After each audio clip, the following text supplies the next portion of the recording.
If you're an undocumented immigrant in California, you got it made.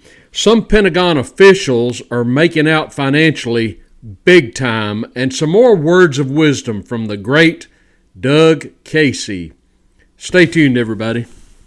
For the best meat you have ever eaten in your life, go to samsbutchershop.com. Enter the coupon code Triple T when you check out for a 10% discount.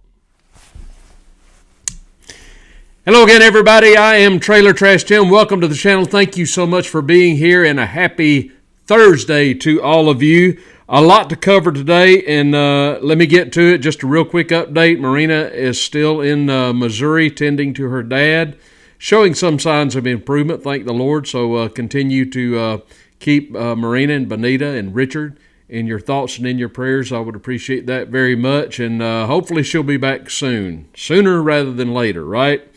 A lot going on, more than I can cover, actually. So let's go ahead and get right to it. And I want to start with this. I've been meaning to cover this for several days. It's been in the news, but I haven't gotten to it yet. But I want to get to it now. This appeared on the ABC News website. The headline reads, California becomes the first state to offer health insurance to all undocumented immigrants. Here you go. California will welcome the new year by becoming the first state to offer health insurance for all undocumented immigrants. You just got it made out there, don't you? Starting the 1st of January, a couple of days ago, all undocumented immigrants, regardless of age, will qualify for Medi-Cal, California's version of the federal Medicaid program for people with low incomes. Previously, undocumented immigrants were not qualified to receive comprehensive health insurance, but were allowed to receive emergency and pregnancy-related services under Medi-Cal as long as they met the eligibility requirements, including income limits and California residency in 2014. And the article just goes on and on and on, but the upshot of the whole thing is this. If you're an undocumented immigrant, guess what? In California, you get health insurance now. Nothing to worry about. You've got it made. This man, let's see what his name is.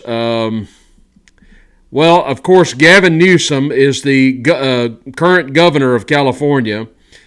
The final expansion going into effect will make approximately 700,000 undocumented residents between ages 26 and 49 eligible for full coverage, according to California State Senator Maria Elena Durazo, who said this historic investment, Democrats love the word investment. That's code, of course, for taxes, higher taxes. This historic investment speaks to California's commitment to health care as a human right. Now, there's several things I want to mention here, and first of all is this concept of human rights. What exactly do we mean by human rights, and do we actually have human rights? It seems to me, as a tax-paying American lifelong citizen, that I'm getting more and more less of the rights that go along with citizenship as time goes on. What rights do we actually have? When you talk about rights, and leftists love to talk about rights, but what they never mention is this. Whenever you give somebody a right, somebody else has to pay for that right or provide that right. The notion that they want to posit the notion that rights are just something that everybody should get, but they never cover the expense part of the right. Just by virtue of the fact that you're a human being and living in the state of California, you should be able to have health insurance. That should be your right. Just by being there, you don't even have to be a citizen. We're just going to give you free health care because that is your right. Obama used to spout this line. Clinton used to spout this line that, we're going to invest in health care for all American citizens. Health care is not free, ladies and gentlemen, as you know. We have to pay for it. And where do you draw the line with rights anyway? Should I have a right to a television set? Should I have the right to a home? Should I have the right to an automobile? I mean, where do you stop? Where do rights end?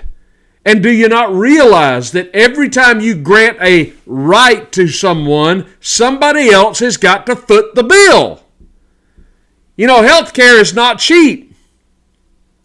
Every month I have to pay for health care. I have to pay for health insurance.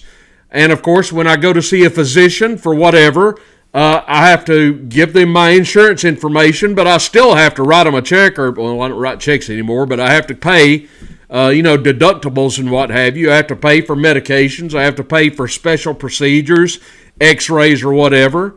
There's no right involved. I can't walk into a doctor's office and say, I need you to do A, B, and C for me, and I'm not going to pay you because it's my right as an American citizen, or even if I'm not an American citizen, it's apparently in California, it's my right. Rights cost things, okay? It's not healthcare is not a right, ladies and gentlemen. It simply isn't, because healthcare costs money. You don't have a right to healthcare.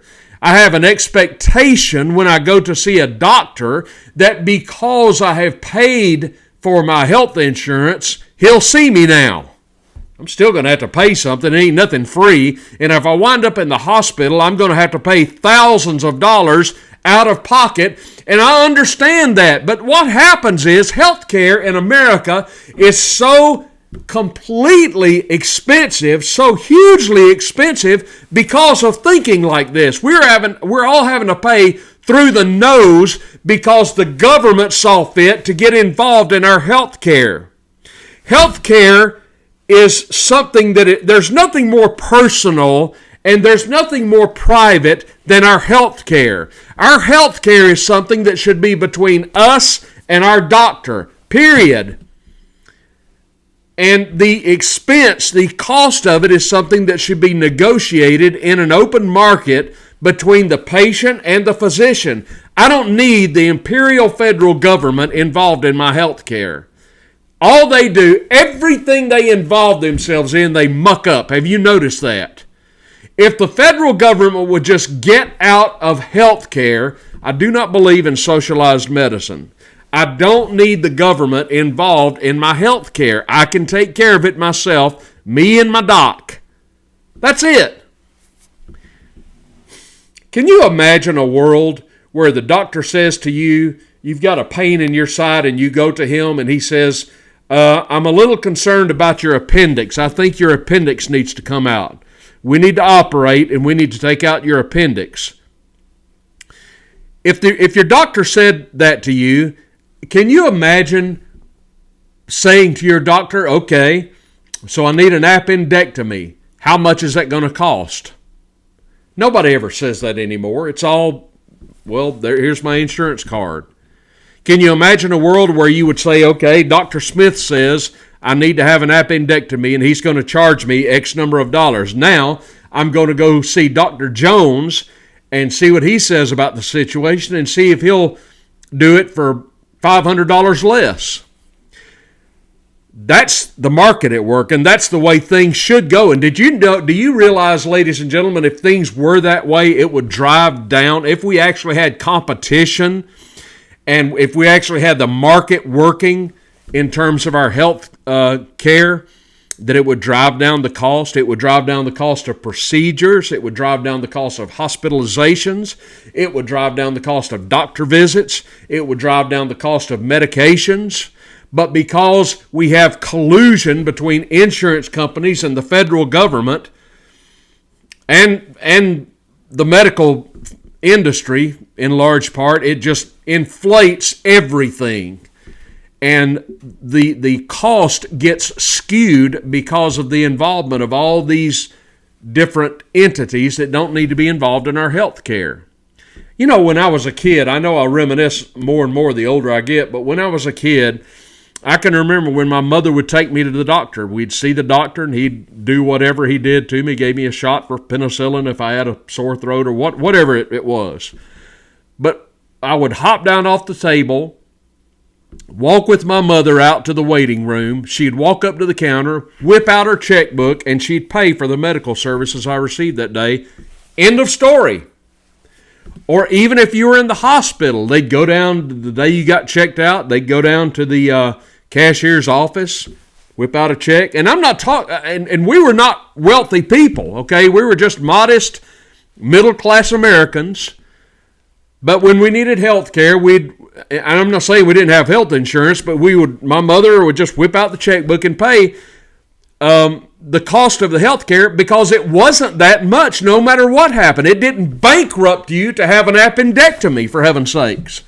But it just isn't that way anymore, because you've got all of these entities involved in our health care. It's just a mess, and it's even messier now with California saying, yeah, we're going to give health care to undocumented immigrants. What does it mean to be an American anymore? Where's the benefit to being an American anymore? We just open up the floodgates and say, everybody come on in and we're going to give you anything that you want. We're going to give you money. We're going to give you food. We're going to give you housing. We're going to give you health care. And us tax-paying American citizens are going, wait a minute, what about us? How can you give this? Imagine this scenario. You poor people in California, you have my sympathies. Let's imagine you need to get the aforementioned appendectomy, and the doctor says it's pretty bad. I'm afraid that thing might burst, and we need to schedule this operation ASAP. Okay, doc, let's go ahead. Let's schedule the surgery. And so you go down to the scheduling office, and they start scheduling your surgery, and they say, well, we'll pencil you in for a month from now. And you say, well, wait a minute, this thing could burst any time and kill me. Can't you get me in any sooner? Well, we'd like to get you in sooner and do the surgery, but we've got 8 or 10 undocumented immigrants in the queue ahead of you. Can you see where this could be problematic? I did a little checking on a website called Statista.com, and I've discovered, America is now $34 trillion in debt. Unfathomable. Every day, $1 trillion here, $1 trillion there. It just never ends. The state of California is, according to Statista.com, $144 billion in debt. California. So, what did the governor of California, Gavin Newsom, have to say about the debt? Not a blooming thing. Hey, governor, you're $144 billion in debt. What are you going to do to tackle this debt? I think we're going to give health insurance to undocumented immigrants. Oh, okay. That sounds pretty right. That's about right. That should solve your problem. Can you believe these people? How divorced from reality? They just live in another world. A fantasy world. A world where nothing is real. If I'm $144 billion in debt, I think I might be looking at how I could cut cost or raise revenue somehow, not with taxation, though. It's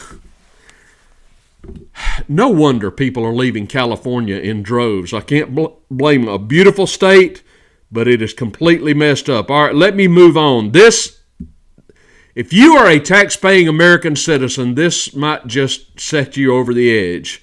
This story appeared on a website called iscaninfo.com, and the headline reads thusly: New spin on a revolving door. Pentagon officials turned venture capitalist. Listen at this. Retired officers and departing defense officials are flocking to investment firms that are pushing the government to provide more money to defense technology startups.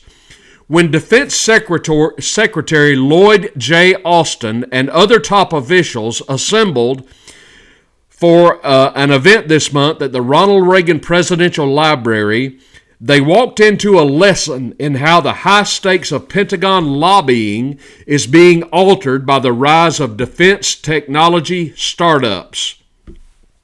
Inside at this elite gathering near Los Angeles, of senior leaders from government and the arms industry, red flags, was a rapidly growing group of participants, former Pentagon officials and military officers, who have joined venture capitalists firms and are trying to use their connections in Washington to cash in on the potential to sell a new generation of weapons. They represent a new path through the revolving door that has always connected the Defense Department and the military contracting business. Retiring generals and departing top Pentagon officials once migrated regularly to the big established weapons makers like Lockheed Martin and Boeing. Now they are increasingly flocking to venture capital firms that have collectively pumped billions of dollars into Silicon Valley-style startups offering the Pentagon new warfighting tools like autonomous killer drones, hypersonic jets, and space surveillance equipment. This new route to the private sector is one indicator of the ways in which the United States is trying to become more agile in harnessing technological advances to maintain military superiority over China and other rivals. But the close ties between venture capital firms and Defense Department decision makers have also put a new twist on long-running questions about industry access and influence at a time when the Pentagon is under pressure to rethink how it allocates its huge procurement budget. During Mr. Austin's visit to the Presidential Library, Mark T. Esper, who served as Defense Secretary under President Trump, was on hand with business cards from Red Cell, a venture capital firm. Red Cell has invested in new military startups like Epirus, whose anti-drone technology Mr. Esper said in an interview he had helped pitch to top Pentagon officials. Also on the guest list for the event were Ryan McCarthy, the former Army Secretary, and Raj Shah, the former head of the Pentagon Defense Innovation Unit. Both now work for venture capital firms. The New York Times has identified at least 50 former Pentagon officials and national security officials, most of whom left the federal government in the last 5 years, who are now working in defense-related venture capital or private equity as executives in many cases. Are you following this? The Times confirmed that they continue to interact regularly with Pentagon officials or members of Congress to push for policy changes or increases in military spending that could benefit firms they have invested in. There's panache now with the ties between the defense community and private equity, said Ellen Lord, a former Undersecretary of Defense for Acquisitions, who said she had been solicited by a number of venture capital firms, but had decided to focus on advising individual military contractors. But they are also hoping they can cash in big time and make a ton of money too. Do you understand what's happening here? This is incestuous. Dick Cheney and Halliburton, anybody? What we have here are former military officials from the Pentagon, such as Mike Esper, who was Defense Secretary under Donald Trump. Now these people are aligning themselves with venture capital firms and equity firms, and they're going to current Pentagon officials and saying, hey, why don't you do a little business with us? And they are making out like bandits. If you ask me, this is nothing but treason, ladies and gentlemen. These people are making out. They are becoming wealthy on the back of the defense industry, and it is outrageous. This should be outlawed. This is so similar to members of Congress playing the stock market, getting tip-offs about the stock market. Oh, you don't think that happens? You better believe it happens. People like Pelosi. How do these people come into office with modest wealth, modest incomes, and just a few short years later, they're multimillionaires? How is Nikki Haley, virtually bankrupt when she left government just a few years ago, now a multimillionaire? Hello, Boeing. How is Ocasio-Cortez, who comes to Congress a bartender, now a millionaire. These people join themselves to these venture capitalist firms and these equity firms. Then they get in bed with current Pentagon officials, and they make out big time and become wealthy. Hey, Defense Secretary Austin, you want to do a little business over here? And maybe if you do a little business with us, we'll make your life a little sweeter too. Why don't we go have lunch at the country club? This is outrageous. This is why I said the other day, you remember after 9/11, under Secretary Rumsfeld, and trillions of dollars just went poof. Can't account for it. This is why I said the other day we need to audit not only the Fed and eliminate the Fed, but we need to audit a full audit of the Pentagon. These people are getting wealthy off the backs of American taxpayers, and it is simply outrageous. This ties in with something I want to talk about. There's another story I want to cover here in just a minute, but let me say one more thing about this. If you are an American citizen, I want to speak to this quickly. It is a mistake, ladies and gentlemen, if you are an American citizen, to conflate love of country with love of military. Shortly after 9/11, then President George W. Bush rammed through the Patriot Act in Congress. Do you remember that if you're an American? Everybody and his brother stumbled all over themselves trying to get to the voting so they could vote yes for the Patriot Act. One man said, not so fast, because the devil is in the details. That was Ron Paul, and he was right. They titled that the Patriot Act. And anybody who dared say, no, I don't think we should vote for the Patriot Act, everybody else who was for the Patriot Act would say, wait a minute, you're not for the Patriot Act? Don't you love your country? I thought you were a patriot. How can you call yourself a patriot if you're not for the Patriot Act? Do you see how insidious this can be? Do you see why it's problematic for me when I see F-16 and F-17 flyovers at sporting events and everybody puts their hand over their heart? Because they conflate the love of country with the love of the military. Let me tell you something, ladies and gentlemen. You can love your country and I'm not saying you should hate the military. That's not what I'm saying. But things like this that I'm detailing should outrage you. And when you call these things out, nobody should be able to say, well, you're not a patriot if you're opposed to this. That's baloney. Patriotism is love of country, not love of military. Do you realize that our founding fathers would find this kind of activity abhorrent? Do you know what they didn't even favor a standing army, for heaven's sakes? Now, I'm not saying we shouldn't have a military, and I'm not saying we shouldn't be prepared in the event of war. But the way that we run our military now is so completely skewed and unconstitutional. We go all over the world looking for a war.